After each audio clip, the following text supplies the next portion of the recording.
And I want to get away with as much bad things as possible, ideally to enrich myself and advance my interest, even if that means putting my interests ahead of the American people.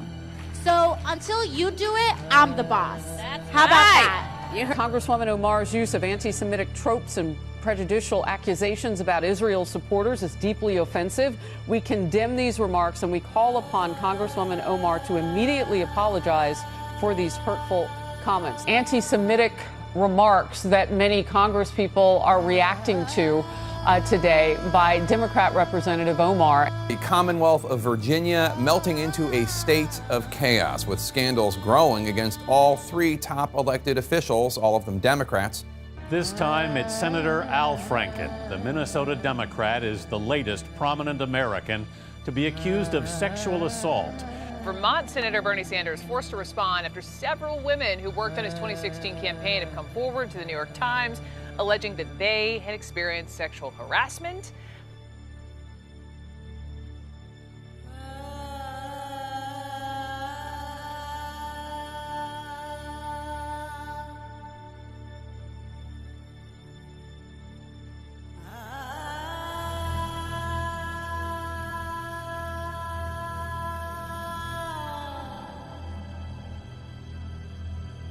When that didn't work, Smollett paid $3,500 to stage this attack and drag Chicago's reputation through the mud in the process. We have breaking news just in on a story that we brought to you earlier tonight. We told you about a 20-year-old Louisiana woman who claimed to have been attacked and set on fire by 3 men. Police just announced that the story was fabricated. We are hearing from a Native American elder and Vietnam War veteran speaking to CNN after a disturbing viral video shows a group of teens harassing and mocking him in the nation's capital. After a fire destroyed the home of a Jackson gay rights activist, hundreds of people donated money to help Nikki Jolly recover from the huge loss. But today, prosecutors charged Jolly with starting that fire.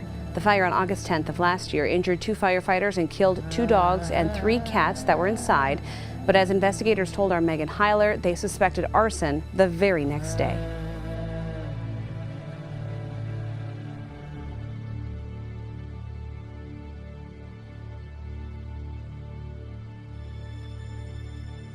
And if you see anybody from that cabinet in a restaurant, in a department store, at a gasoline station, you get out and you create a crowd.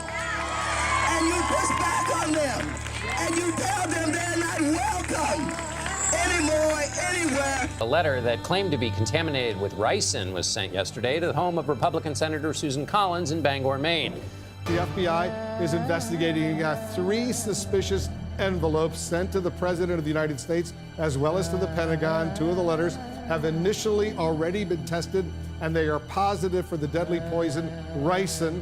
And the letter to the president is suspected of containing ricin as well. Let's begin with this week's horrible shooting. You said on the Senate floor that it was carried out by someone who had apparently volunteered for your campaign. A demonstration in Seattle turned violent when one person was shot and critically wounded on the campus of the University of Washington. Anti-Trump protesters marched to the campus. Apparently started walking onto the 5 just before 7 this morning. They're stretched across all lanes. Traffic is backed up for miles, and we understand that there are some drivers who have gotten out of their cars angry. Look at that. Look at that backup. I mean, we are in rush hour, folks, and these people are not happy. Commuters trying to get where they're going this morning. Burning cars and smashed windows. A small group of protesters dressed in black, their faces covered, armed with hammers and bricks.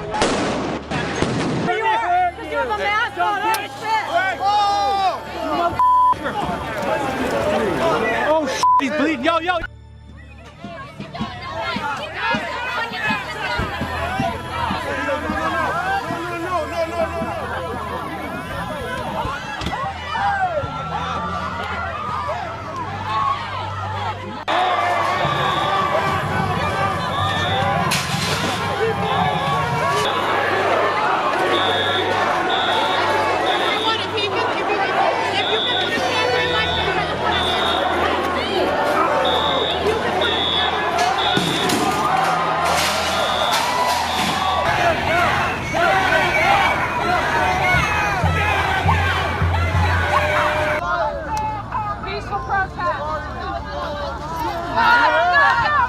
protester tossed an American flag onto a bonfire.